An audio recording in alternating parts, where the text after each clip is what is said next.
Il n'a pas vraiment le choix.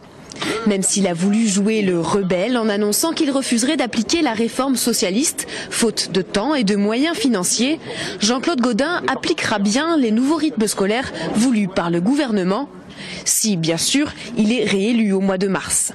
L'éducation nationale donc oblige les enseignants à adopter les nouveaux horaires en fonction du décret qui est sorti, et que les enfants donc étaient libérés de leurs obligations scolaires à 15h45 et qu'on ne pouvait pas laisser les familles marseillaises être obligées de revenir chercher leurs enfants à l'école à 15h45 pour les parents qui travaillent, et l'organisation des familles, ça aurait été très compliqué. Malgré la polémique, les services n'ont jamais vraiment cessé de travailler à la mise en place de cette réforme. Avec cette annonce, une des activités phares proposées aux petits Marseillais sera le soutien scolaire, probablement confié à des étudiants.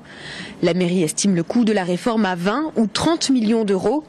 Étonnement des socialistes qui estiment, eux, que la mairie n'aura à débourser que 10 millions d'euros une fois déduites les aides de l'État. Ce que nous avons annoncé, c'est une ouverture d'école de 7h30 jusqu'à 18h30 de façon tout à fait gratuite. Donc on ne fera pas énormément d'activités, on fera des activités de qualité qui seront mises en place de façon concertée avec les conseils d'école.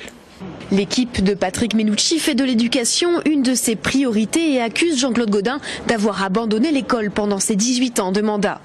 Ce sera sans aucun doute un des thèmes phares de la campagne des municipales. Dans certains arrondissements du nord de la ville, plus d'un jeune sur 3, entre 15 et 24 ans, ne possède aucun diplôme.